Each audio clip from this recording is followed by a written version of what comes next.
Bienvenidos, ya está aquí, oh, ya está aquí. Tiempo para compartir. Bienvenidos a Tiempo para compartir.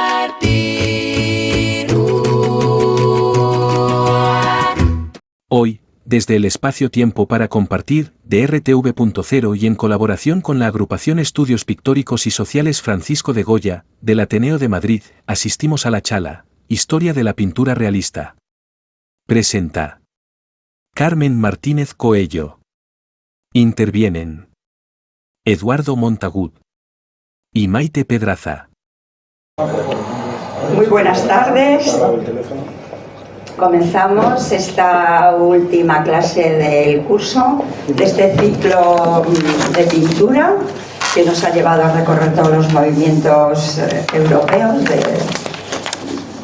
con el profesor Vicente. Eduardo Montagut. Vicente, pon a Paco al fondo, porque así, es que si no, no me entiendo. Sí, tienes razón. Paco, te vas a poner aquí que ves mejor. Qué mala eres. Eres más mal. Que mi cabeza molesta. No, porque tú aquí lo ves mejor. Mejor lo ves mejor. Qué mala eres. A ver, lo intuye mejor. Políticamente incorrecto lo que acabas de decir. Bueno, pues ya una vez acomodados, damos comienzo a esta última clase del curso en este caso sobre la pintura realista. Hemos recorrido los ciclos de movimientos artísticos europeos, artísticos de pintura, escultura, y bueno, tenemos a nuestro profesor, que es el profesor Eduardo Montagut. Tenemos esa suerte, ¿no?, de, como la tuvimos durante el curso, de asistir a otra clase magistral. Eduardo Montagut además es investigador, autor de numerosos libros, colaborador en distintos medios en el ámbito de la historia. Sus trabajos están muy comprometidos con la divulgación y la educación, y para nosotros es un verdadero privilegio y un placer escucharle, que nos enseñe y nos guíe, ¿no?, por todas estas disciplinas tan interesantes. Lo acompaña en esta mesa otra grande, María Teresa Pedraza Guzmán de Lázaro, Maite Pedraza para los amigos. Es enfermera, optometrista, ha dedicado su vida a pacientes de psiquiatría y al psicoanálisis. También es una gran pintora que ha obtenido numerosos premios a nivel nacional. En su programa de radio 27 letras, un libro y algo más, con su gran habilidad comunicadora, repasa la actualidad cultural con diversas entrevistas a autores y artistas. Organiza y colaboran en numerosos actos y actividades del Ateneo con su ya famosa frase: la biblioteca es una farmacia para el alma, y su máxima siempre con igualdad y respeto. Es todo un referente ateneísta, fue la primera mujer socia bibliotecaria del Ateneo de Madrid desde su fundación en el año 1820. Es presidenta de la agrupación de estudios e investigaciones científicas Marie Curie. Es vicepresidenta de la agrupación de estudios pictóricos y sociales Francisco de Goya, y se puede decir que mantiene vivo el espíritu de Emilia Pardo Bazán en el Ateneo de Madrid. Aquí la tenemos con nosotros. Muchas gracias, Carmen. Bueno, os habréis dado cuenta que es amiga, eso está claro. Y yo por eso me tengo que reunir y estoy encantada de estar aquí. Muchísimas gracias a todos y cada uno de vosotros por vuestra asistencia. Y como bien decía antes Eduardo, es que claro, en el Ateneo llegas y son actos y actos. Pero bueno, yo estoy encantada de que estéis aquí. Daros las gracias, como siempre. Daniel, muchas gracias por tu presencia.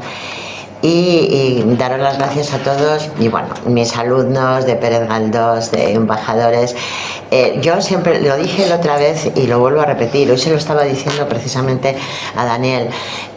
Yo este curso para mí es muy bonito, es increíble, porque realmente estoy haciendo lo que me gusta, o sea, lo que me gusta, pintar, el arte.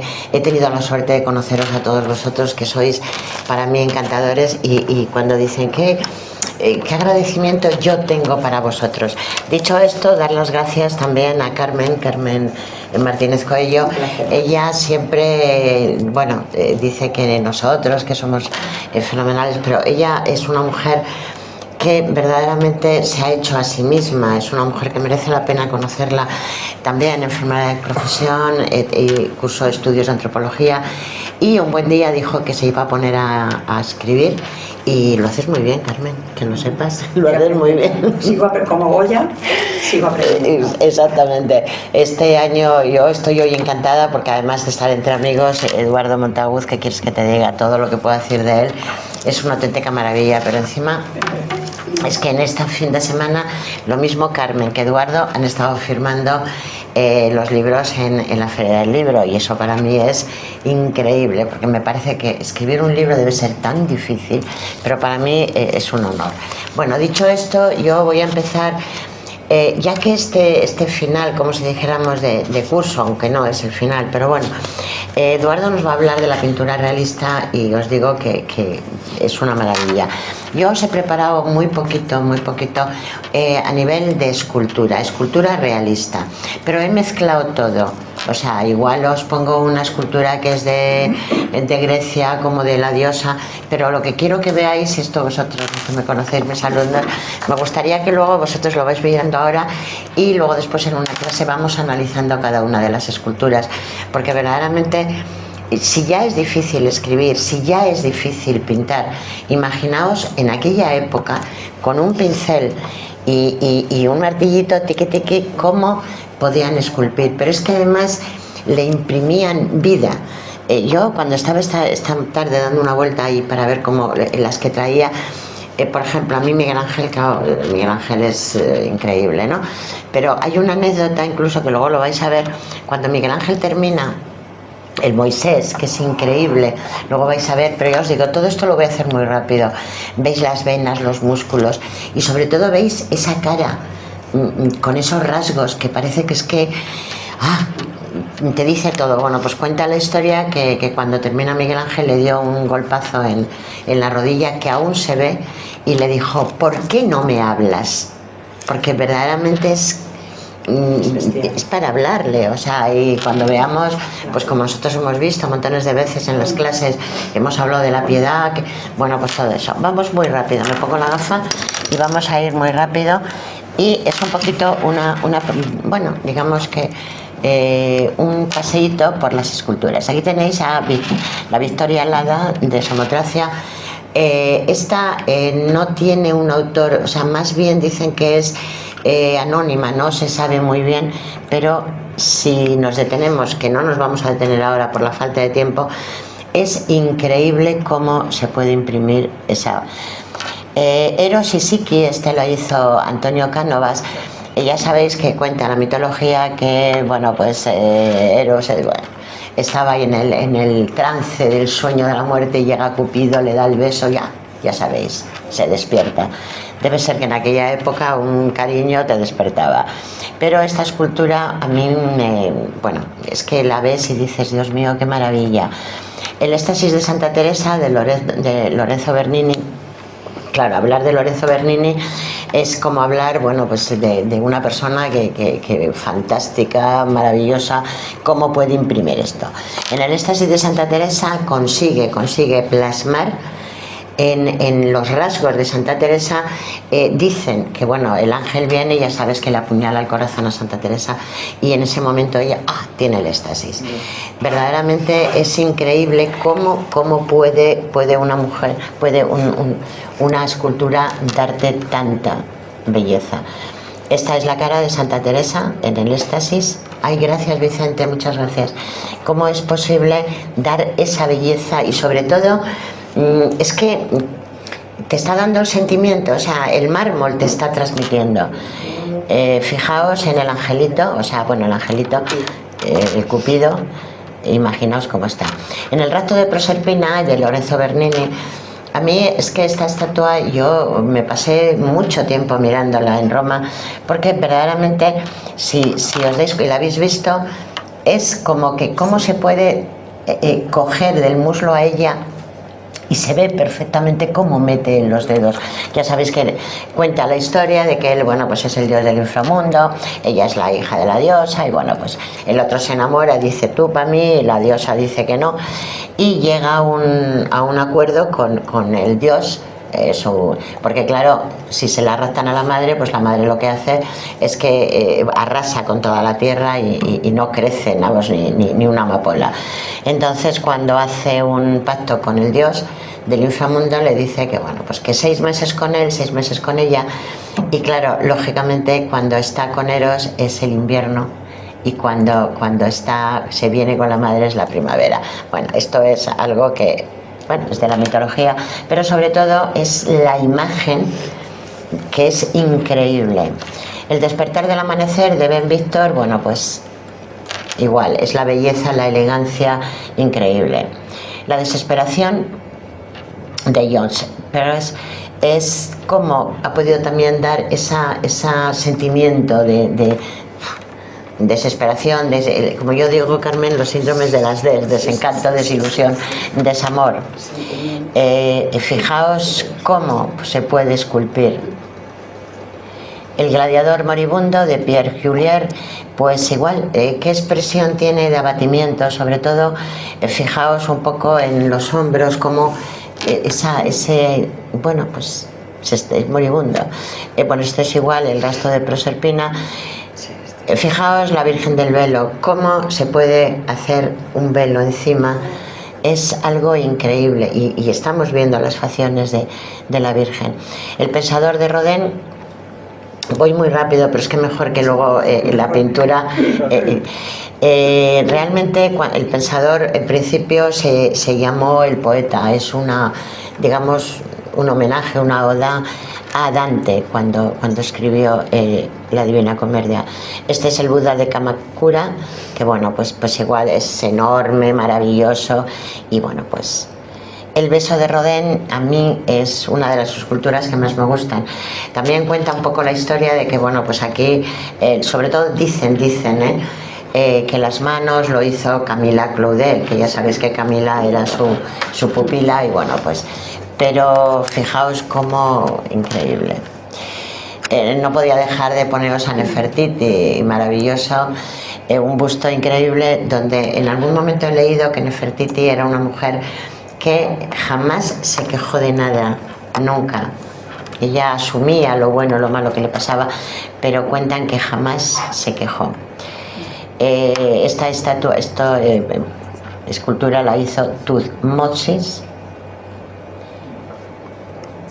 La mano del desierto de Mario Irarrázaval, a mí os lo he puesto porque me impresiona mucho, quizá porque en un desierto tan árido de pronto que aparece una mano. Dicen que lo que quiso hacer el autor, lo que quiso hacer Mario, es como vamos muy deprisa, vamos a tranquilizarnos. También dice que es un poco la denuncia con todo el tema social. Bueno, yo os cuento lo que... Sí, que además es de lo más árido que hay. Bueno, hablaros de David, ¿qué queréis que os diga? Ya sabéis que verdaderamente el cuerpo más perfecto no es el de la mujer, sino el del hombre. Y aquí Miguel Ángel hizo verdaderamente una obra de arte. La historia ya sabéis, con la Oda, bueno, cuando lucha con Goliat y tal. En el disco Lobo de Mirondoul igual, o sea, es algo increíble. Es que mirar la cara de David es mirar la belleza. La Sirenita, pues bueno, igual, veis que os he hecho un amasijo, esto es una amalgama de montones pero que no deja de ser, bueno, lo hizo Christian de Anderson, y no deja de ser uno de los símbolos que todo el mundo, mira la Sirenita. A mí es que la Magdalena penitente, ¿os recordáis, chicas, de Magdalena? ¿Te acuerdas que hemos dicho que esto lo tenemos que hacer en clase? A mí me gusta mucho porque si realmente la Iglesia dice que la Magdalena fue tan mala y bueno, pues tan pecadora y tal, bueno, pero todos los grandes pintores han pintado a la Magdalena, la Magdalena del pajarito, la Magdalena, todos lo han pintado, increíble, preciosa. Sin embargo, Donatello no pinta. O sea, no esculpe, porque esta escultura es en madera, Y si ya es difícil el mármol, imaginaos en madera.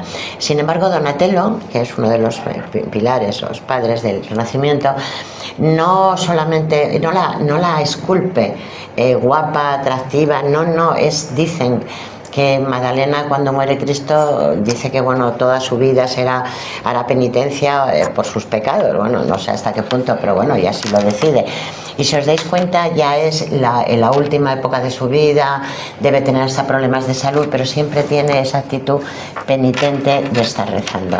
A mí esta escultura me llama mucho la atención.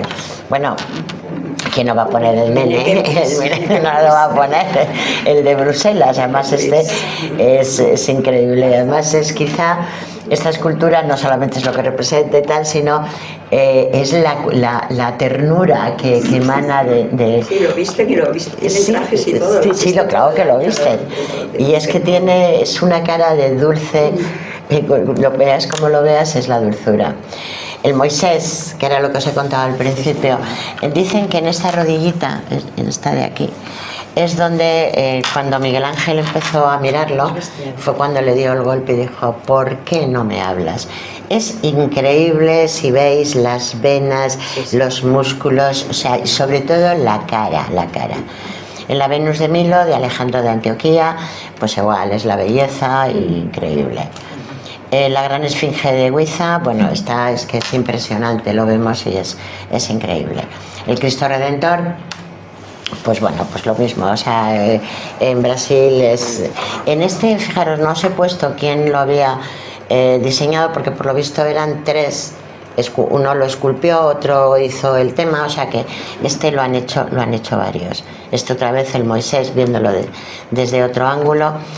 No podía dejar de poner los moais de la isla de Pascua, quizá porque a mí me gusta mucho todo lo que sea la astrología, a mí me gusta. Y entonces yo no he tenido la suerte de ir a la isla de Pascua, pero espero que algún día, no sé, como no me dé tiempo, como no vaya rápido allá, pero sí que me gustaría, porque imaginaos que sí, ¿qué están haciendo? ¿Quién hizo estos moais? ¿Quién hizo todo esto? El éxtasis de la Beata Ludovica es de Bernini y es muy parecido igual al éxtasis de Santa Teresa. Es un momento donde ellas tienen esa conexión espiritual con Cristo y bueno, os digo que a lo mejor han comido setas, no lo sabemos, no lo sabemos, pero es increíble cómo pueden hacer esa belleza. Seguimos con el David, el Buda, que es impresionante. Quizá también el Buda impacta por su tamaño. Las ninfas, bueno, es la belleza personificada de mujer y sobre todo de ternura, sin careza. Esta es la gran esfinge, también la repito.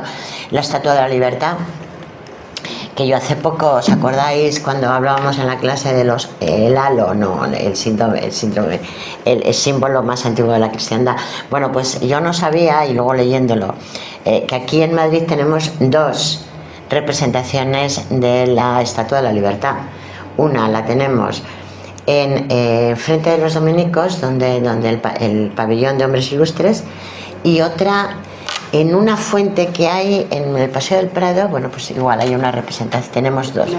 Sí, son dos réplicas de la Estatua de la Libertad. Pero fijaros, uno es en el pabellón de hombres ilustres. La Sirenita de Copenhague, os lo he cogido desde otro ángulo. La mano del desierto, aquí la veis más cerca. Bueno, puede representar eso, calma, tranquilidad. Bueno, aquí ya sabéis que es los 4 presidentes de Estados Unidos y bueno, pues donde representan a Estados Unidos. La Virgen velada, todo lo que sea la escultura con velo a mí me apasiona, es algo increíble. Aquí otra vez de Mirón, el discóbolo, los moais, aquí ya todos puestos en filita. No sé quién vino a la isla de Pascua para ponerlos todos así mirando, y además dicen que unos miran al mar como si están esperando que vengan. Otra vez el Cristo Redentor desde otro sitio. Esta imagen de las vírgenes veladas, esta es la Virgen del Velo, la Venus y los moais así. Y ya para terminar así todo muy rápido, bueno, ha sido rápida, la Piedad, que para mí, dentro de que todas las obras me gustan, para mí esta es una obra increíble, pero quizá por ese enigma que lo hemos comentado montones de veces en clase, es la cara de niña que tiene la Virgen, es el cuerpo de un adulto, de su hijo, que no tiene ninguna herida y está muerto, y porque es la única obra que Miguel Ángel firmó en la banda que tiene la Virgen. Y dicho esto ya, muchísimas gracias. Un momento, porque hay una piedra que está en el Valle de los Caídos que creo que la quieren quitar. Esta reforma lo van a hacer. Ya, bueno, sí, harán cualquier bestialidad, cualquier barbaridad. Esperemos que no lo hagan. Y bueno, yo espero que os haya gustado. He ido muy rápida, pero he tenido que hacerlo así. ¿Te puedo llevar la contraria en una cosita? Sí, claro. La escultura, que es muy difícil. Miguel Ángel dice, es facilísimo. Tú coges un bloque de mármol. ¿Qué quieres? El David de Miguel Ángel, quitas todo lo que sobra. Y aquí queda. Y ya está, es así de fácil. Eso voy a hacer. Un trozo que era de desecho, un trozo de mármol de desecho. Lo dice Miguel Ángel. Sí, lo dijo Miguel Ángel. Y sobre todo... Coges el bloque, quitas todo lo que sobra. Y sale. Hay un pasillo que creo que es en Florencia, corregirme si me equivoco, donde están todos. Miguel Ángel empezó a hacer los bloques y están todos cojos, o sea, solamente tienen una parte que no le dio tiempo, y fue lo que decía, pero ¿por qué va a ser difícil? Tú quitas lo que te sobra y el resto está. Bueno, espero que os haya gustado. Muy bien. Eduardo. Bueno, buenas tardes. Vamos a seguir con el curso de la pintura. Hace unos meses estuvimos viendo la pintura romántica y hoy, como siempre, vamos en efecto péndulo. Vimos la neoclásica, vimos el barroco, etcétera, y ahora vamos a la reacción que supone la pintura realista, ¿no? Para ello hemos dividido la charla de hoy en estos puntos: qué entendemos por realismo, la aparición del público en la historia del arte, esto es un tema interesante, pues un cambio profundo que se da en el siglo XIX. Luego hablaremos del gran realista, el gran provocador, que fue Gustave Courbet, del gran satírico, del gran crítico social, fue Millet. Daumier, porque Millet es más místico, es un realista más místico. Y luego haremos un repaso del paisaje realista con Corot y las escuelas de Barbizon y la Provenza. Así que vamos a adentrarnos en el realismo y primero vamos a ver qué entendemos o qué por realismo, ¿no? Vamos allá. Bueno, lo primero hay que hablar un poquito del contexto, porque el realismo no se puede entender sin los profundos cambios que se están dando en la mitad del siglo XIX. En la mitad del siglo XIX se está produciendo la última de las grandes revoluciones, la de 1848, la primera de los pueblos, que es la que liquida ya, por lo menos en Europa occidental, claramente el antiguo régimen, claramente el régimen de la Restauración, todos los intentos de parar la historia, ¿no? Aunque fracasó al final, en el fondo a largo plazo no lo fue, porque abrió ya claramente el establecimiento de estados liberales. En el caso de Francia, en primer lugar la Segunda República, luego el giro conservador, muy conservador, del Segundo Imperio de Luis Napoleón, de Napoleón III, ese inicio de la Segunda Revolución Industrial, el avance del acero, del avance de la electricidad, del avance de nuevas fuentes de energía, ahondando sobre la Primera Revolución Industrial, es el momento de las exposiciones universales, el empuje del movimiento obrero, cuestionador de la Revolución Industrial y de la nueva sociedad liberal, tanto en la familia anarquista como en la familia socialista, y esto tenía que influir lógicamente en el arte. ¿De qué manera? Pues si en la época de la Restauración el romanticismo es el ímpetu revolucionario o conservador, porque hay un romanticismo conservador y un romanticismo revolucionario, ahora estamos hablando de la realidad, de la fábrica, de la mina, de la política, de los logros y de la cara B de la Revolución Industrial, y de la denuncia también social de la realidad europea del siglo XIX. Entonces, evidentemente esto tiene que influir de alguna manera en el arte. Aquí vemos la Revolución de 1848.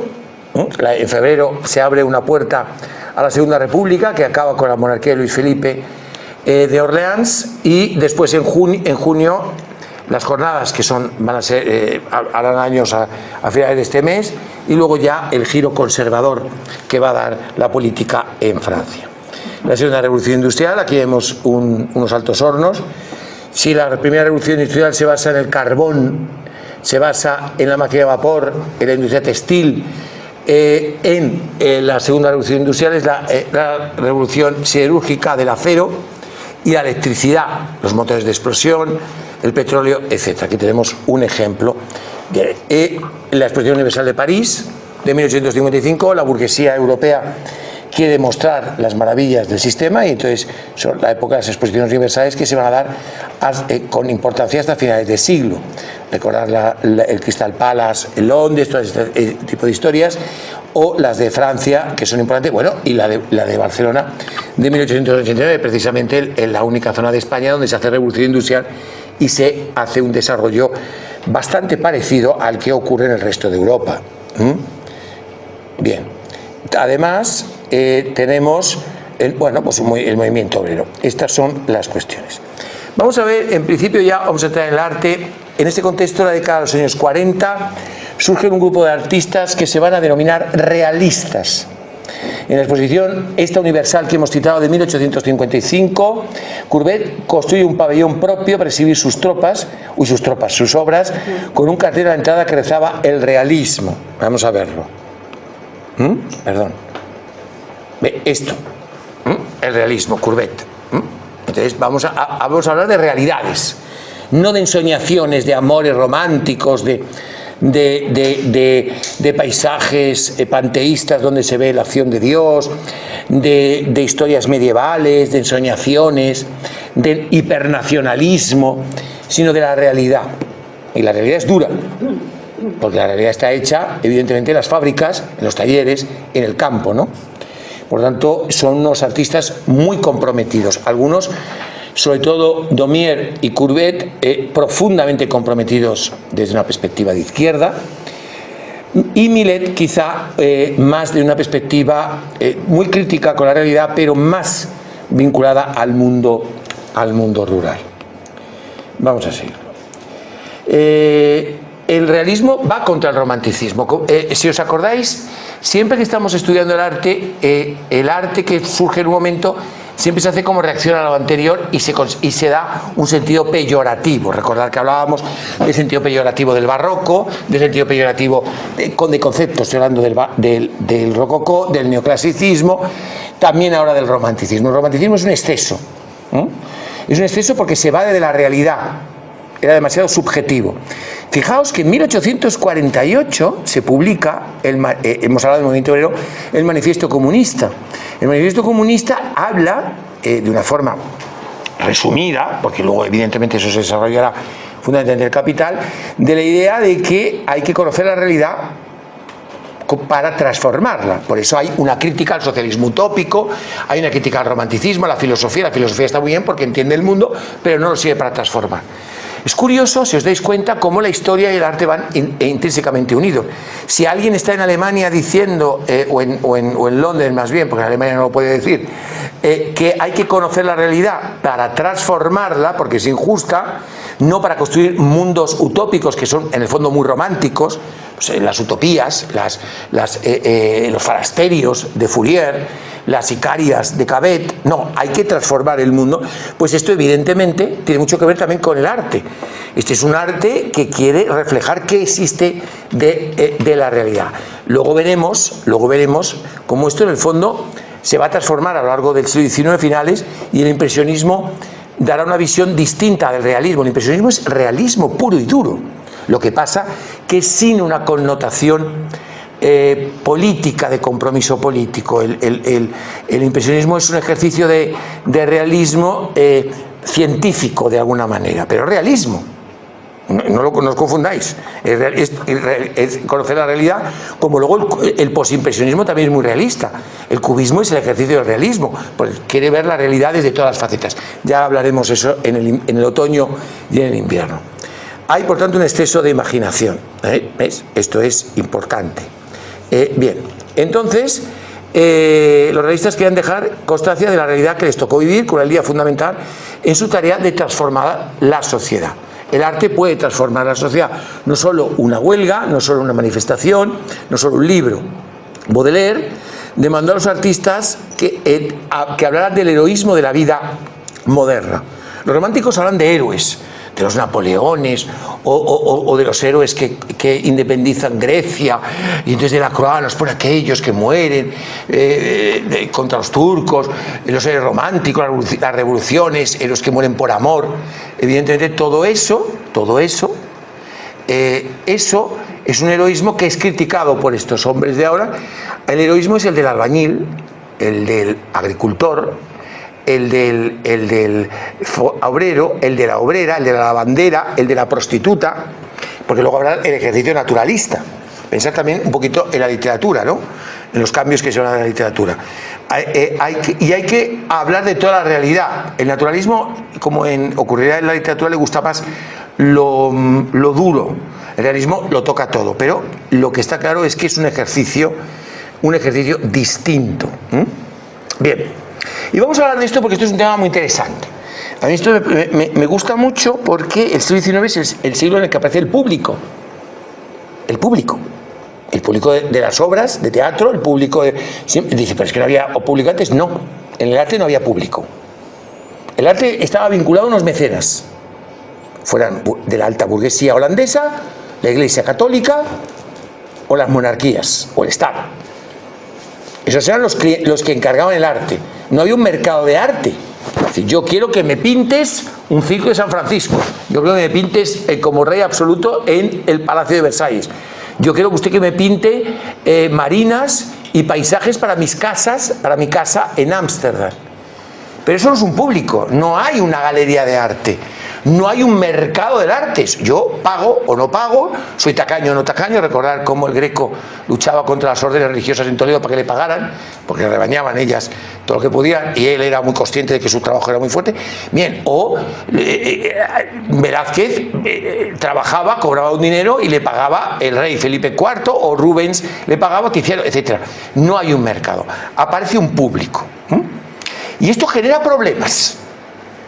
Porque es un cambio radical, genera un problema, porque que es la burguesía normal, va a buscar un tipo de arte que sea el arte que oficialmente es el correcto, el que hay que comprar, el que tengo que tener en la pared de mi casa, de mi salón, en un boulevard de París, o en el barrio de Salamanca, o en el ensanche de Barcelona. Estoy hablando de las burguesías. Eso es. Por eso es el que yo quiero. Generalmente es un público, con excepciones, mucho menos formado, porque una cosa es evidente que los reyes, es una cosa evidente que las órdenes religiosas, los arzobispos y la burguesía holandesa eran grupos muy formados. Podían tener sus gustos o no. Recordar cuando hablábamos de Veronese, los líos que tuvo con la Inquisición en Venecia, porque hacía unos cuadros donde aparecía un señor chino, aparecía un perro, y entonces le llegaban los de la Inquisición. Pero si en esta escena de las bodas de Caná no había perros, no había cacatúas, ya, pero yo tengo que llenar el cuadro. Bien, pero estamos hablando de personas, tú puedes estar de acuerdo o no con lo que decían los inquisidores, pero los inquisidores sabían lo que era el tema, sabían lo que era la boda de Caná. Otra cosa es que Veronese quisiera salirse de ese marco porque era un genio, ¿vale? Pero, ¿qué entiende ese tipo? Exceptuando, entiende muy poco. Quieren tener el arte como una inversión. No olvidéis que la burguesía, su culmen es la propiedad. La propiedad es la medida, la riqueza, la propiedad de la felicidad en la vida. Esto es un cambio profundo. ¿Qué es la felicidad en el siglo XVIII? La felicidad en el siglo XVIII es conocer, saber. La Ilustración nos habla, hay que buscar la felicidad, que es que la gente viva mejor, y hay que saber y conocer. La felicidad desde la perspectiva clásica del barroco, católico, etcétera, es pues portarse bien y ser bueno y ser caritativo para conseguir la felicidad en el otro mundo. Pero en el siglo XIX es la propiedad, es el dinero. Yo soy feliz porque tengo una propiedad. Y la propiedad es porque me he casado con una señora maravillosa, pero maravillosa no porque sea guapa, sino porque tiene dinero, porque me he podido comprar un maravilloso piso principal en la calle Serrano, porque he comprado tierras y porque tengo cuadros y obras de arte. Aunque no sepa. Pero yo sé que esto es lo que dirían los chicos, esto es lo que peta, esto es lo que tengo que comprar. ¿Y por qué esto es un problema? Es un problema porque los artistas no están por la labor. Hay artistas oficiales, el artista lo que quiere es su obra, ya sea romántico, ya sea realista, su obra. Y sobre todo, el artista del siglo XIX es un hombre que quiere, y una mujer, que quieren experimentar. Y a la burguesía lo del experimento no le gusta, es conservadora. Ha luchado contra el antiguo régimen, ha sido revolucionaria y cuando ha conseguido el poder se ha hecho conservadora. Pero conservadora no solo en lo político, con sufragio censitario, en la idea de que solamente puede votar, sino también en sus gustos artísticos. Entonces, evidentemente, hay un problema, hay un choque. Si los artistas tenían que luchar contra un prior tacaño, o que le decía que Cristo hay que pintarlo más a la derecha y no a la izquierda, o en un rey que quería salir muy guapo y no salía lo suficientemente guapo, lo suficientemente poderoso, lo suficientemente alto porque era bajito, pero en el fondo eso eran unas peleas que tienen que ver con lo estético, bueno, y también con el dinero. Pero en este aspecto, ¿yo para qué me voy a comprar un cuadro? Bueno, ese es el impresionismo que vamos a ver en septiembre. El Salón de los Rechazados. Y son impresionistas porque crean impresión. Y el fauvismo. Todos esos movimientos son movimientos que quieren romper con el arte, con lo establecido.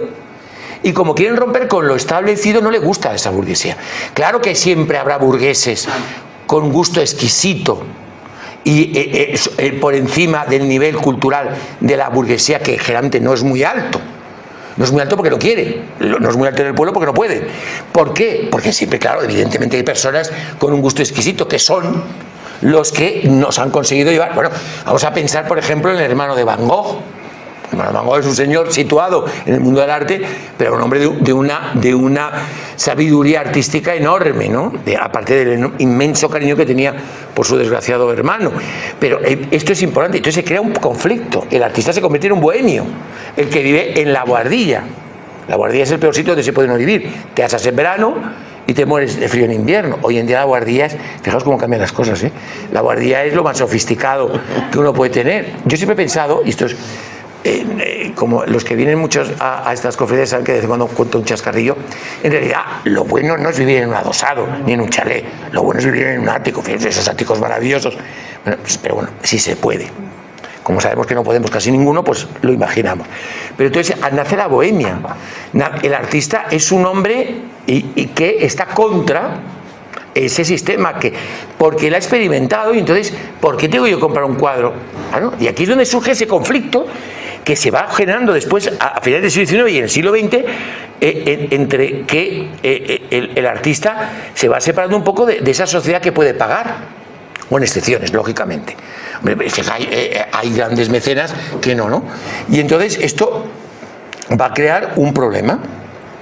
Y hay bastantes escándalos vinculados al arte.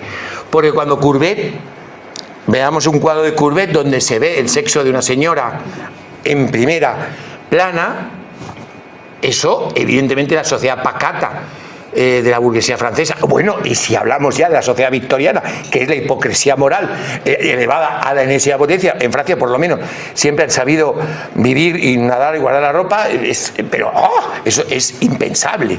Hay que hacer cosas bonitas, el concepto, ¿no? Entonces, evidentemente esto es importante. Y estos son los primeros artistas que van a luchar, y luego vendrán los impresionistas. Claro, cuando tú ves un montón de manchas de color, la Catedral de Rouen, y esto es una mierda. Yo no veo aquí los arcos de ojiva. Yo aquí no veo una gárgola, que es lo que yo quiero ver, que es lo que hace Viollet-le-Duc, que como saben ustedes es el que inventó el gótico. Viollet-le-Duc es un arquitecto francés fascinante porque inventó Notre Dame. La Notre Dame que ustedes ven, después de todo lo que ha pasado, es un invento entre Víctor Hugo, la cosa esa, pero sobre todo de Viollet-le-Duc, que es lo que ocurre en España, lo tenemos con Juan de los Reyes en Toledo.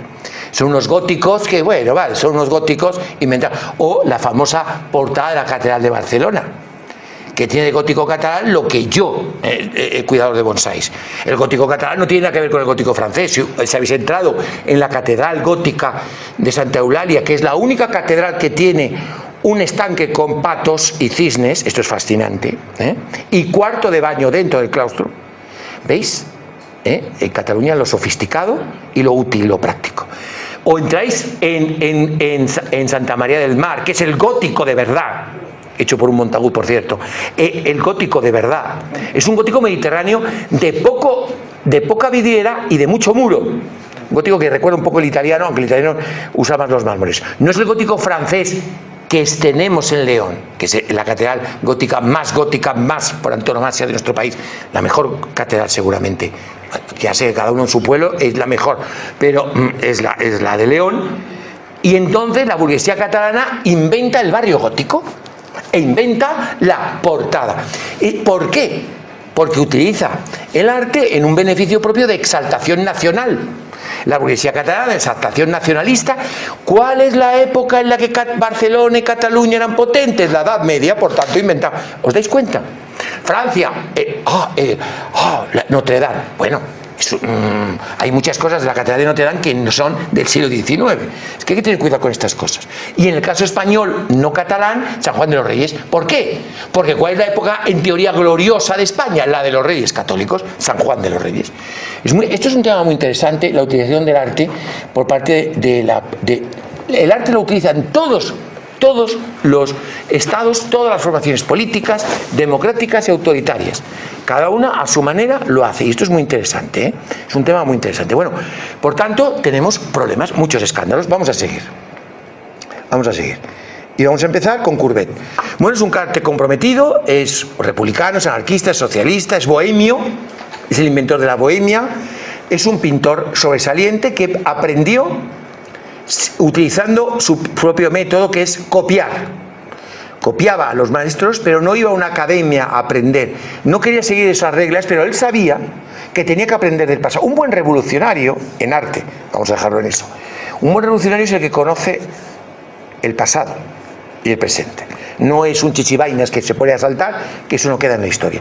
Y él es un revolucionario, pero él aprende. Y hay dos pintores que le vuelven loco, que tienen que ver con el naturalismo, con la pintura real del barroco.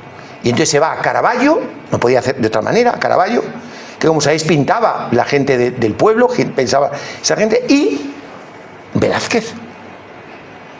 Y entonces se obsesiona, y de hecho la paleta española, que es una paleta oscura, que tiende a la oscuridad, con la excepción última del último barroco, que es los Ricci, los Claudio Cuello y demás, que son explosión de color. Cuando hay más decadencia, más explosión de color. Otro tema fascinante, ¿no? Pues van a pintar, van a aprender. Courbet no quiere utilizar los métodos de aprendizaje, pero sabe que tiene que aprender del pasado. Esto es muy importante, esto es una lección importante. Cuando uno quiere transformar la realidad, tiene que conocer esa realidad y no quedarse en lo epidérmico. Courbet era un hombre muy serio, muy intenso, muy comprometido, muy radical, muy tocar las narices a la burguesía francesa, pero era un hombre que sabía, no era un indocumentado.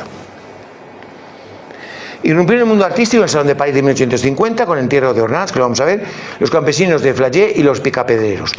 Tres enormes cuadros con representaciones provocadoras. ¿Por qué? Porque utiliza tres temas que no son nuevos. Entierros se han pintado.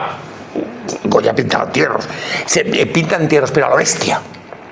Claro, cuando los franceses van al Louvre o van a un museo, ven Napoleón coronándose, un cuadro inmenso, que no se corona a él, porque él no se dejó coronar por el Papa. Quería al Papa para legitimarlo, pero le impidió que el Papa le coronara.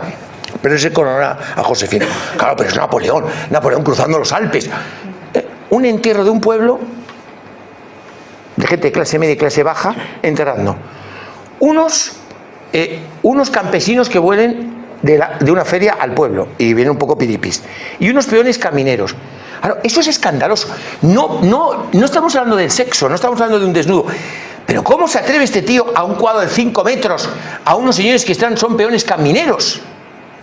Ya, pero es que los campeones camineros no tienen derecho a tener un mismo cuadro como la rendición de Breda. O cuando el señor, las tropas españolas vencieron a Bailén, en Bailén. Castaños, es verdad. Estaba yo dándole vueltas con Ricardo, pero no, Ricardo es el de la convención. Castaños, tiene usted razón. Entonces, ¿qué es lo que ocurre? Eso es un escándalo. Pero dos señores picando una piedra en un camino. Ya, pero esos señores son los que hacen los caminos de Francia. Y si no hay caminos en Francia, no funciona el mundo.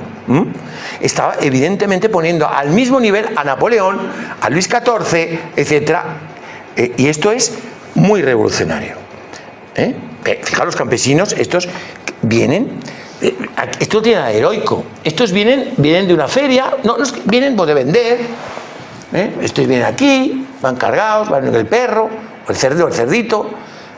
Bueno, pues esto es un cuadro como podía ser el de la coronación de Napoleón. Los picapedreros, este es Courbet. Pero esto qué heroico tiene, si además hasta tiene rota la camisa. Este señor está loco. Si quiero hacer una cosa de historia, la pintura histórica es un tema también interesante, es muy interesante en el siglo XIX. ¿Por qué se hace pintura histórica en el siglo XIX? Entrar en el Prado, ese cuadro maravilloso que hay, fascinante, de Juana de Castilla. Permítanme ustedes, que no voy a permitirles a ustedes si me digan de Juana la loca, de Juana de Castilla, y con ese aire paseando por la Castilla tremenda del siglo XVI a su señor esposo. Eso, wow, a la burguesía madrileña, wow. O la muerte de Viriato. Viriato es un héroe porque es como un español. Cuidado con, ya saben ustedes el nacionalismo. Los nacionalismos de todo tipo usan la historia a su conveniencia, porque claro, luego los portugueses pueden decir, bueno, era portugués, bueno, no era ni portugués ni español, era lusitano. Entonces, matado por aquellos, y luego los romanos que son tan malos, fijaos, porque además la leyenda de Viriato es que los romanos son malos. Les viene genial que maten a Viriato, pero Roma se ponen espléndidos, ¿no? Pero Roma no paga traidores. Hombre, qué morro tenéis, con lo bien que os viene. Entonces, es todo ese arte. Y viene este señor, igual que pone a doña Juana de Castilla, reina hasta que se murió, al mismo nivel. Pues os podéis imaginar, un escándalo. Este es el entierro. Además, son personajes de verdad. Fijaos, esto no es el entierro del conde Orgaz. Que es un cuadro fascinante. El Greco es uno de mis pintores favoritos. Donde se puede ver el alma, el propio caballero, que es un caballero medieval, con personajes, aunque parezca el hijo. Estos son unos señores, además, de pueblo, con cara de personas de pueblo. Perdónenme ustedes la licencia horrible que acabo de decir. El clero, estos que son de la justicia o autoridades, el perro, y están enterrando. Y entonces, claro, pregunta, ¿pero ¿a quién están enterrando? ¿A Juana de Arco? ¿A Felipe de Orden? No, a uno de los del pueblo, de su pueblo además. Por lo tanto, es muy revolucionario. Y luego, temas urbanos, por ejemplo, salida de los bomberos para apagar un incendio. Pero bueno, ¿y esto qué interés tiene? Los pompiers, estos, los bomberos aquí, ¿no tienen ningún interés? Bueno, pues sí, porque en el fondo, claro, nosotros esto sí nos atrae desde el punto de vista pictórico, porque somos personas del siglo XXI. Pero vamos a irnos al siglo XX, al siglo XIX. Pues veremos que no. El taller del pintor y la gran obra, ahora vamos a ver, una alegoría moderna, es una alegoría de las personas que sirven a mi causa, me sostienen mi ideal y apoyan mi actividad. Y aparece junto a una figura desnuda. Esto es un escándalo. Paleta oscura, paleta muy española, él aparece pintando, y aquí, estos son todos amigos, me parece que este es Baudelaire, son todos. Y la gente ve esto y dice, a nosotros nos gusta por el valor pictórico y estético, de los colores, la composición, conocía la composición, claramente él había estudiado, pero esto, claro, y además una señora desnuda aquí, y estos mirando, de todas maneras, ahora me permiten ustedes el chisme, pintar con toda esta gente alrededor, pues es un poco complicado, ¿no? Pero bueno, ya sabemos que esto es una alegoría, ¿no? Además, desnudos femeninos audaces, introduce la cuestión lésbica en la pintura. La naturaleza es superpotente. Esto es muy interesante. Esto es un cuadro lésbico. Y esto es maravilloso. Fíjense todos los desnudos que hemos visto, Velázquez, los hemos visto después de Ingres, etcétera, tienen otra significación, pero esto en el fondo es un canto al amor. Están en un verdadero éxtasis, claro. O sea, ¿se imaginan ustedes este cuadro de los metros que tiene puesto? Oh, man, yo me imagino a las señoras, bueno, si esto lo hubieran llevado a Inglaterra, hubiera caído en el canal de La Mancha. ¿Veis? Es una maravilla. Conoce la anatomía. Y evidentemente es fabuloso. Esa expresión es de las dos. Es dos amantes. El origen del mundo.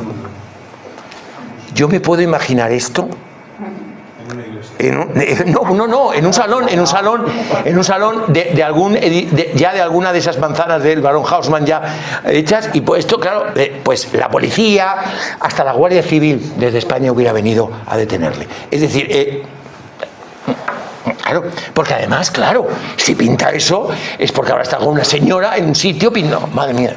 Pasa que también es verdad que los franceses, yo siempre en este aspecto me parece, soy muy británico, pero me parece que los franceses en el fondo al final, bueno, pues transigen un poco, pero esto en Londres hubiera sido, miren lo que le pasó a Oscar Wilde, es decir, que esa es la cara B de la Inglaterra victoriana. Otro tema fascinante a tratar. Ay, perdón. Y luego los paisajes, que son,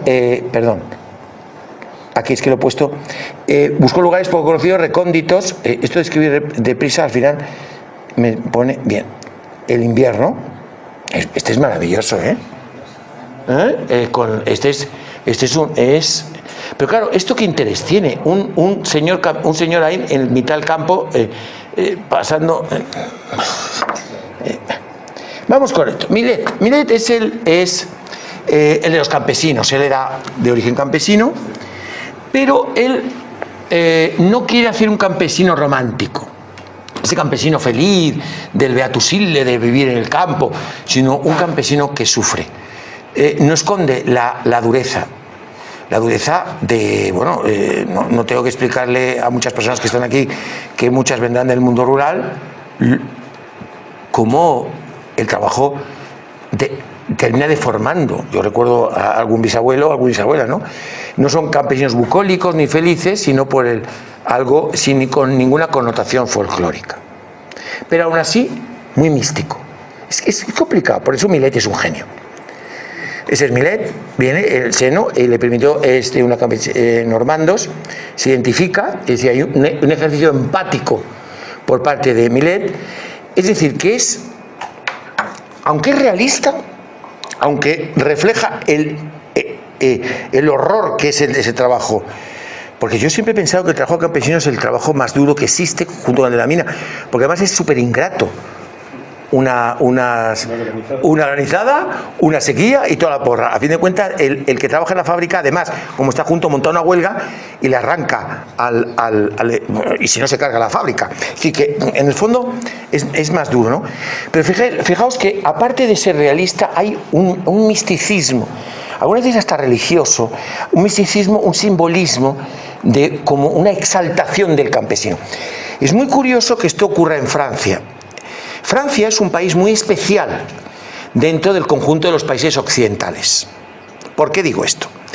Francia es, de todos los países del siglo XIX, es una gran potencia, pero es el país industrial, potencia económica, más agrario de todos. Siempre hubo una vida rural en Francia mayor que en el resto de los países, sobre todo del Reino Unido. Había campesinos, pero la mayor parte, Inglaterra se quedó sin campesinos. Todo el éxodo rural a Manchester, a las ciudades. En Francia siempre hubo mucha población. Hay una Francia urbana, hay una Francia obrera, hay una Francia de la comuna, hay una Francia de la familia socialista, menos anarquista, Francia de pocos anarquistas, hay muchos socialistas además muy mal avenidos, siempre en conflicto. Está la comuna, está la bohemia, la intelectualidad, la política, la liberté, la égalité, pero hay una Francia rural muy potente, que es la Francia conservadora, la Francia católica, La Francia que vota, que ha votado hasta el siglo XX a las formaciones conservadoras que existen en Francia. Es la Francia que sostiene a De Gaulle. Es la Francia que en alguna medida ha ido sosteniendo en la Tercera República, que es la que me interesa a mí, a las formaciones republicanas conservadoras o a los monárquicos. Y Francia siempre ha tenido mucha vida rural, mucha más que en Bélgica. Bélgica es uno de los países industriales más potentes que ha sido de la tierra y lo sigue siendo. Bélgica es uno de los países más ricos del mundo y además hizo una revolución industrial tan potente como la británica. La propia Alemania, la occidental, es muy urbana también. Entonces, Francia mantiene un mundo rural y es Millet el que nos va a reflejar ese mundo rural. Y por supuesto también un magnífico pintor de paisajes. El Ángelus. Este cuadro es maravilloso. Es realismo puro. Fijaos cómo pinta la tierra. Pero tiene una connotación religiosa, simbólica. Una alegoría, que no hemos visto en los cuadros de Courbet. Los cuadros de Courbet hay provocación. ¿Que no te gustó la señora abierta de piedra? Pues ahí la tienes, y en primer plano. ¿Que no te gustan dos señoras que se quieren a sí mismos? Pues ahí lo tienes. 3 metros de señoras. ¿Que no te gustan los obreros? Ahí los tienes, como Napoleón. Millet no. Millet no provoca. Millet tiene como una especie de empatía. Es como si fueran sus padres. Por cierto, ese azul es espectacular. Como si fueran sus padres. Han parado en la hora del Ángelus, mediodía, y paran. Aparte de que no, por favor, desde el punto de vista pictórico, mirad esos verdes, ese azul, ese cielo. Hay como una cuestión también hasta religiosa, ¿no? El sembrador, es magnífico, este es magnífico. No me digas que esto no es duro. Sí, no hay que. Tú tiras y a ver lo que sale. A ver lo que sale. Yo creo que es tremendo, ¿no? En los paisajes, este paisaje de otoño, los almiares, las ovejitas, hay un amor. Claro, es que él es de aquí, él es un campesino que me pinta. Claro, perdóname. Y las espigadoras, yo, lo explico, las espigadoras. Joder, fijaos, agachar espigadoras, recogiendo. Es un trabajo durísimo. Esa mano hay una empatía hacia ellos y hay mucho simbolismo. Es decir, él no quiere esconder lo duro, no quiere poner campesinos que saltan y juegan con las kermeses holandesas y todos borrachos y se lo pasan muy bien, estos holandeses que beben tanto. No, pero aún así hay algo yo diría hasta religioso. Ya vamos con este es el padre de la sátira, el padre de la crítica social. Daumier es un personaje maravilloso. Un grabador, uno de los grandes grabadores, yo diría que es el grabador francés por antonomasia. Tenemos a Rembrandt, a Goya, Daumier, y siempre fue urbana, en el campo, la ciudad. Fue su trabajo en su ilustración gráfica, llegando a ser más conocido por la misma que por sus cuadros, aunque los cuadros de Millet son soberbios. Tenía muchas dotes para el dibujo y poseía una gran inteligencia. Eso permitió realizar una intensa y permanente crítica social con ilustraciones donde criticaba a todo el mundo y le llevaban a juicio. Le llevaban a juicio constantemente. Estuvo constantemente porque, claro, ¿dónde está el límite de lo que es la crítica y la ofensa? Tema actual, pero ya en el siglo XIX, ¿no? Pues Daumier hace unas cosas estupendísimas. Por ejemplo, los trenes del placer. Todos, la dificultad que es subir al tren. Fijaos los tipos. O una discusión literaria. Una discusión literaria que no es política, pero fijaos el trazo. Voy a quitarme que estoy. Sí, claro. Y muy bien. A Goya y a Howard en Inglaterra del siglo XVIII, que hace una crítica social de la hipocresía. En el mundo británico la cosa de la hipocresía no se ha mantenido en el tiempo, ¿no? Efectivamente, aquí estamos viendo un Goya del 19 avanzado, estamos viendo un Howard del 18, y esto no están discutiendo de política, no sé qué harían, sino por una cosa literaria, ¿no? Pero fijaos los tipos. Es que, pasando un poco de los personajes principales, fijaos, Y esto, claro, como es la época de los periódicos y demás, se difundía. ¿Qué ocurre? Claro, si te hace a ti una crítica, pues a ti te puede sentar mal y lo llevas a juicio, ¿no? ¿Dónde termina la libertad de expresión? ¿Dónde empieza la ofensa y la calumnia? Ese es uno de los temas que introduce el siglo XIX. El siglo XIX introduce el tema en la prensa y demás de la libertad de expresión, lo que llamaban en aquella época la libertad de imprenta. No decían expresión, nosotros decimos expresión porque claro, hay muchos métodos, pero de imprenta, y dónde empieza, y esa es la pugna entre los liberales de un lado y de otro. Bueno, pues el dominio es una víctima muchas veces de esto, perdón. Esto es la capitulación, impresionante esto. Entonces vamos a ver, ya sabéis que Sedan es la derrota francesa de Napoleón III frente a Bismarck y los alemanes, ¿no? Entonces, los prusianos, efectivamente, los prusianos. Capitulación de Sedan y aparece, ¡bum!, el casco prusiano. ¿Qué está criticando? ¿El militarismo prusiano o la inoperancia del emperador? Napoleón III es un personaje, a mí me encanta porque es fascinante, contradictorio. Yo voy a fijar, en fin, no pudo con esto. Y los cuadros, predominan los tonos oscuros y solo pinta clases humildes, trabajadores y también la protesta social. ¿Veis?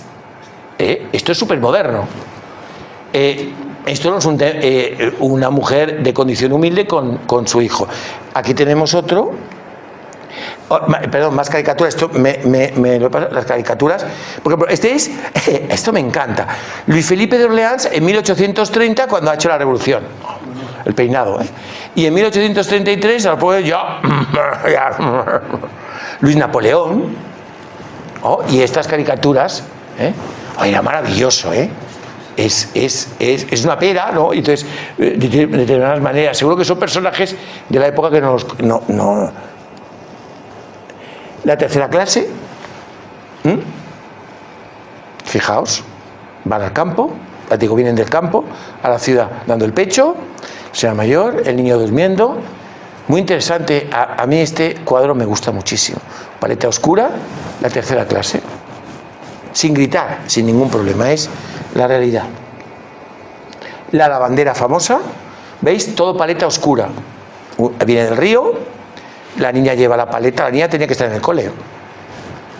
La niña tiene que ayudar a su madre a hacer la colada en el río. Aquí ha habido conferencias sobre las lavanderas. Sí. Sí, ahí estuve yo también. Sí, efectivamente. Sí, señor. Y esto lo usamos siempre que tenemos que poner algo de huelgas y demás en el siglo XIX. Esta es el levantamiento, es una huelga. Entonces aparece levantando y vemos los rostros. Fijaos lo expresivo que es. Diríamos, es que esto no... Claro, aquí voy a introducir un tema, pero es que esto es realista, Eduardo, no hay... todo es una... Cuidado, porque nosotros estamos contaminados con el hiperrealismo. El hiperrealismo que está muy de moda ahora, que a mí me causa un poco de desazón. A mí las cosas hiperrealistas me ponen un poco nervioso, ¿no? Que parecen fotografías, me ponen... esto es realismo no por la técnica realista de pintar exactamente la arruga y la verruga, sino porque es un tema realista. A ver, ¿quién se le ocurre pintar una huelga, una manifestación? Por eso hay que tener cuidado. Lo que hacen los realistas ahora es cuando hacen eso, bueno, y empezando por los americanos que empezaron en los años 60, el otro día salió uno que salían las imágenes de la Gran Vía en uno de los telediarios, y mira, eso es una cuestión estética, esto es una cuestión de compromiso. El realismo es compromiso. El impresionismo sea realista, pero lo que busca es reflejar científicamente la realidad. Eso lo veremos en septiembre. Vamos a seguir. Bien, y ahora vamos con el paisaje. Vamos a ir rápido, que son paisaje que tiene una importancia como género como nunca. Vamos a ver, el paisaje siempre ha habido.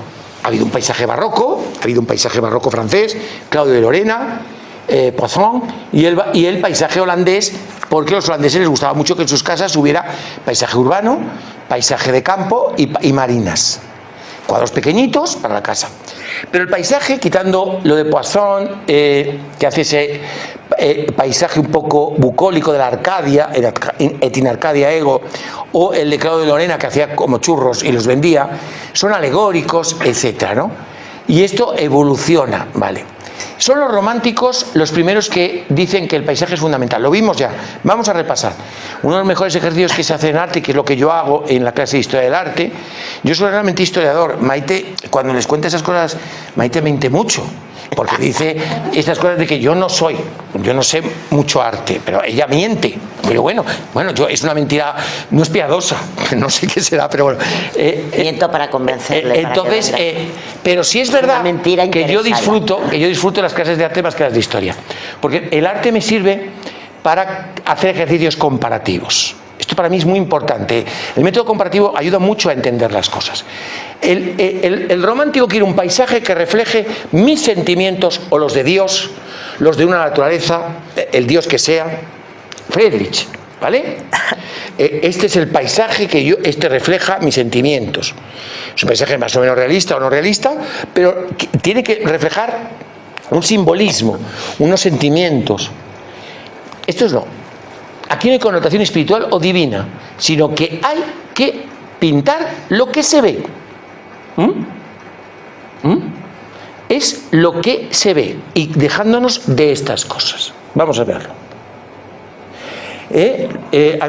Interesa, por tanto, la realización real del paisaje, el despojar al mismo de un acusado simbolismo. Se convierte en una especie de experimento pictórico interesado en los valores plásticos, la luz o el color. Y hay que pintar, por tanto, al natural, y esto es lo que aprenden los impresionistas. Cuando son niños y adolescentes, aprenden de estos lo importante que es el paisaje por el valor plástico. Es curioso, fijaos, si hemos visto un arte comprometido socialmente, urbano o rural, los Millet, los Daumier, los Courbet, ahora vamos a ver una idea de experimento pictórico en los valores plásticos. Por eso los impresionistas no les interesan las huelgas, no les interesa a los políticos discutiendo en la Asamblea Nacional de Francia, no les interesa las señoras desnudas, simplemente desnudas porque estén desnudas para provocar, no les interesa esto del realismo. Cuando ellos ven estos cuadros dicen, ostras, aquí hay un experimento. Es decir, a ellos no les gusta, no les interesa eso de los realistas como no les interesa el paisaje romántico. Es decir, Friedrich es muy bonito, pero para los impresionistas ya todo muy pintado, todo muy perfecto, muy no sé qué, pero ¿qué me está contando Friedrich? Hombre, te estoy contando, le diría en alemán, que Dios de alguna manera interviene en la naturaleza para... Ay, déjese de estos rollos. A mí lo que me interesa es los efectos de la luz, de la fotografía, los efectos del sol, los efectos de la noche, en una catedral, en un árbol, en un campo de amapolas, porque son unos investigadores científicos del arte, son unos científicos del arte los impresionistas. Esto se me acaba de ocurrir ahora. Entonces no me interesa la huelga de Daumier, digo, que sí, que está muy bien. ¿Han visto ustedes a Renoir o a Monet pintar huelgas? No. Pintan y pintan y pintan el puente a las 2, el puente a las 3, el puente a las 4, el puente a las 5, el puente a las 6, el puente a las 7, porque la luz es distinta a las 4, a las 5, a las 6, a las 7. Es un experimento pictórico y por eso les interesan estos, Claro que y por eso les interesa esto, les interesa este paisaje y un poquito también el de Constable y el de Turner, que en el fondo son los menos espirituales. Turner.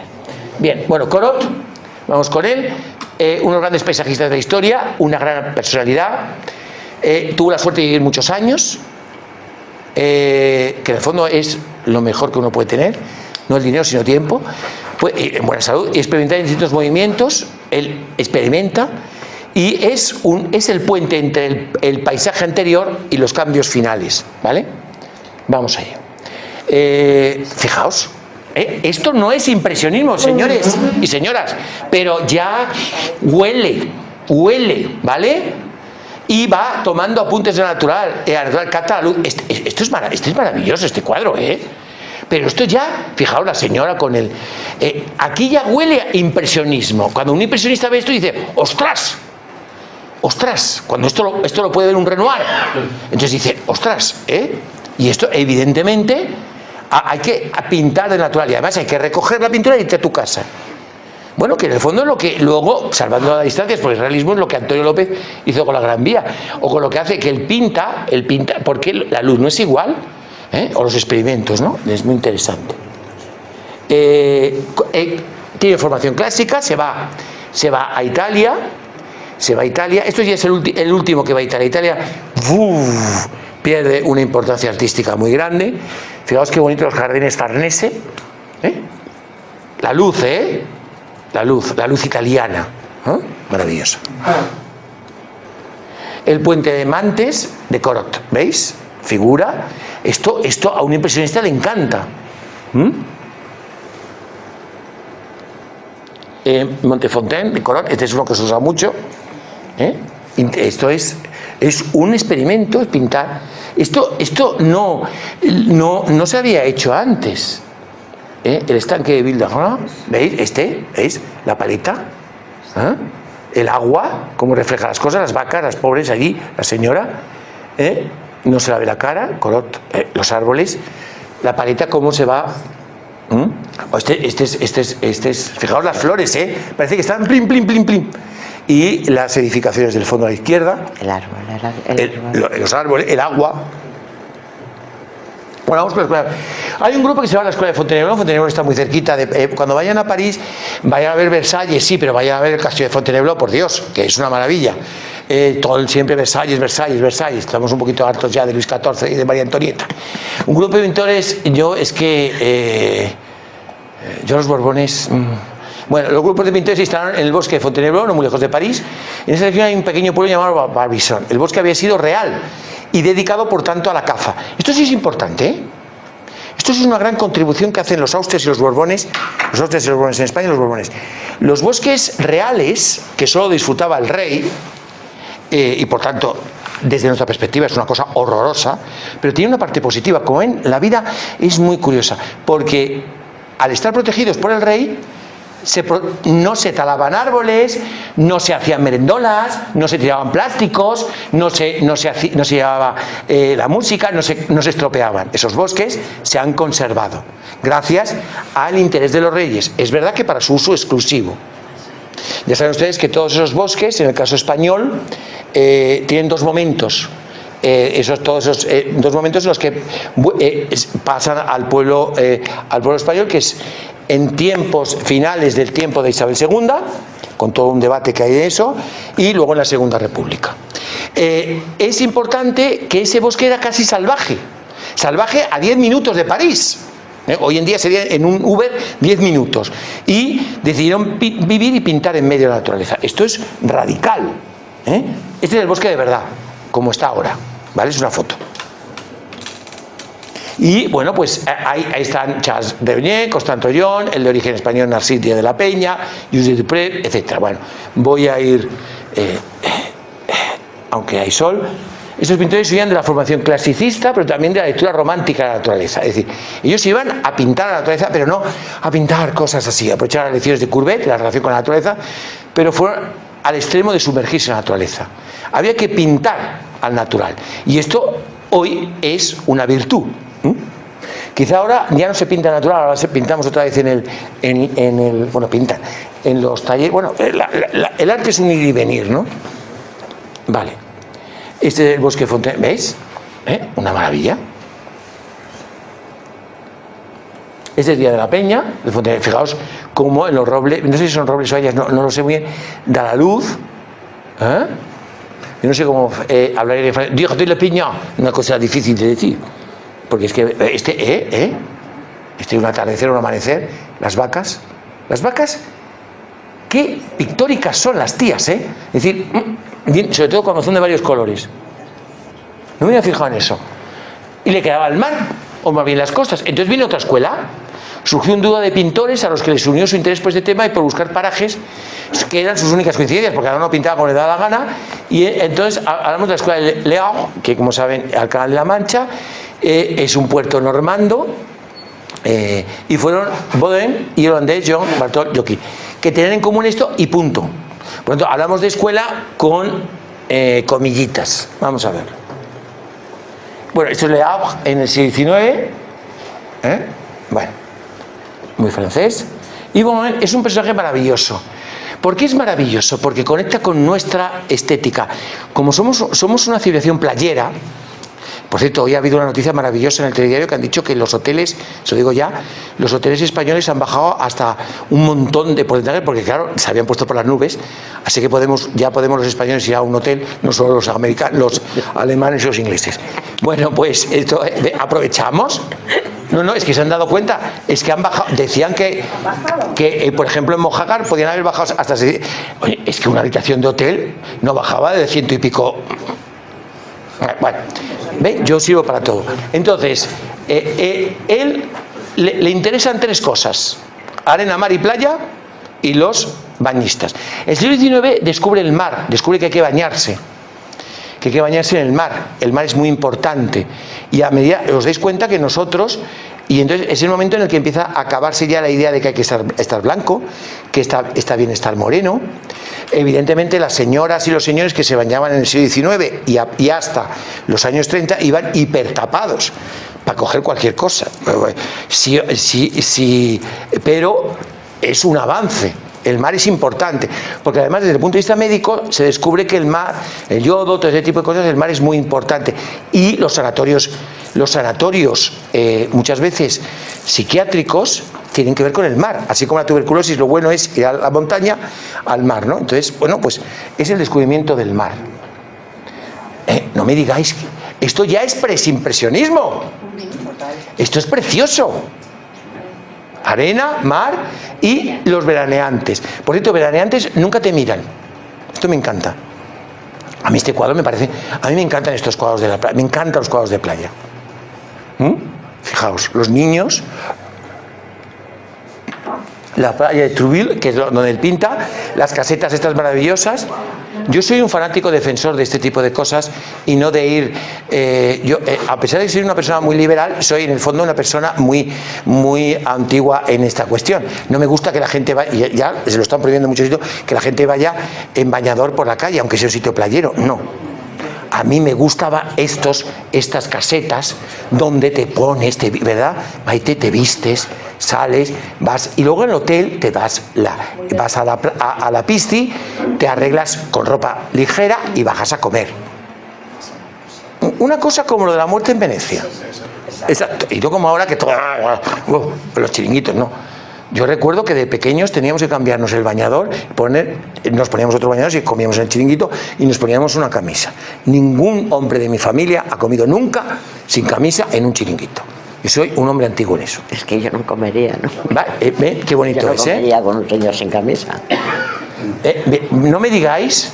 Es muy del norte. Sí, claro, es un tipo de playa... en todo caso van siempre muy abrigados. Pues claro, esto de descubrir el descubrimiento del cuerpo es una cosa de entreguerras, es de los años 20. Es cuando se descubre que la mujer puede ir ya ligera. Y es cuando ya se va descubriendo el cuerpo, en los años 30. Es el momento del auge del naturismo, el auge del nudismo, etc. Curiosamente, los nazis, estas cosas tremendas de la vida, descubren la importancia también del cuerpo desnudo. Hay una serie de cuestiones sobre eso. Es otro tema interesante. ¿Veis la cantidad de temas colaterales que podemos tratar?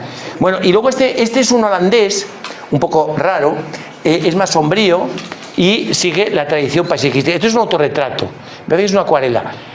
Iba a la playa súper vestido. Claro, hoy en día también hay que reconocer que ir a la playa así, pues... Pero bueno, que es el siglo XIX. ¿Veis? Esto es acuarela, esto nos recuerda más... Hacer un esfuerzo de pensar en las marinas holandesas del 17, que son óleos. Ya sabemos que la acuarela es una técnica... Esos barcos, a mí me recuerdan los barcos holandeses. Esto es las playas de Normandía. He cogido acuarelas. A mí la acuarela me parece fascinante. Es muy interesante todo esto, ¿ves? Y luego la Escuela de la Provenza, que es el sur, es decir, fijaos, centro de Francia, Barbizon, norte, Normandía, y ahora vamos, ¿sabéis en qué se va a ver? ¿Sabéis? En lo que se ve que hay una diferencia es en la luz. La luz normanda no es la luz de la Provenza, la luz de la Provenza es la nuestra. No es la luz de Normanda, que es una luz mucho más, pensar ahora, bueno, el viernes hará años del desembarco de Normandía. el mal tiempo y hasta que ya Eisenhower dijo, bueno, pues venga, perdidos al río, nunca mejor dicho, y se lanzaron. Vamos a ver, murió joven, lamentablemente Basil, pero es un autorretrato fabuloso, fabuloso. Solamente la camisa me parece fabulosa. A mí me gusta, yo ya lo sabéis, soy un obsesivo del color y huyo de la línea, ¿no? Y del dibujo. No tienen conexión, pero bueno, el problema es que murió muy pronto, ¿no? Vamos a ver estos cuadros. Y ya con eso terminamos. Retrato de familia, ya el color, la luz. Esto es el sur. Están todos. El siglo XIX descubrió también la importancia del aire. En un mundo industrializado, calidad de vida es ir al campo, calidad de vida es ir a los jardines, ¿no? ¿Veis? Aquí están estupendamente retrato de familia. Y la escena veraniega. Esta escena, los chicos aquí jugando. Esto luego se ha hecho una interpretación de este cuadro desde el punto de vista gay, pero me parece a mí que es una interpretación muy forzada. Pero fijaos, es la luz, esa luz, ese verde, esa luz es la luz de ese tronco, muy bien. Fijaos en los personajes, saliendo aquí del agua le está ayudando porque es que los ríos son muy peligrosos, las pozas.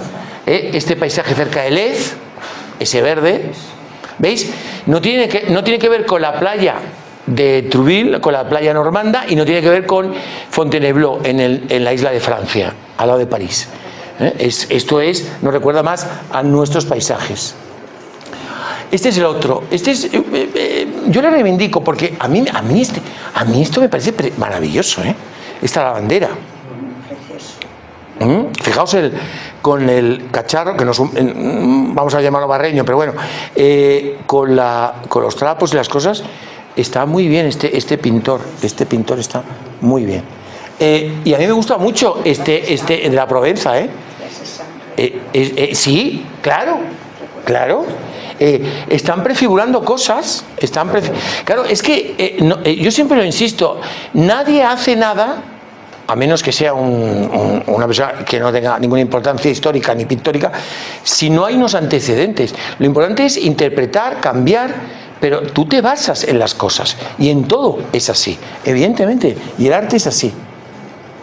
Y por último, el Camino de la Ginesta, cerca de Marsella. Fijaos. Y esto es el paisaje realista. Y esto lo entroncaremos en septiembre, a mediados de septiembre, cuando llega un grupo de chicos, súper maravilloso. Bueno, hablaremos primero de Manet. A Manet hay que ponerle, porque es el puente entre todo esto. Y entonces estos volverán a hacer una interpretación distinta. No se preocupen, como hay mucha pintura y tenemos que llegar al siglo XXI, podemos estar muchos años, Maite. Por tanto, fijaos. Que me lo tome con tranquilidad. Fijaos. Empezamos vamos a hacer ya un resumen final y nos vamos. Nos vamos a hacer ustedes las críticas que tengan que hacer. Empezamos con la pintura veneciana, color. Hicimos un alegato a favor del color frente al dibujo florentino. Luego nos lanzamos al barroco. El rococó es el neoclasicismo. Entramos en el romanticismo y ahora en el realismo. Y esto es todo, que son las 9 menos 5. Muchas gracias.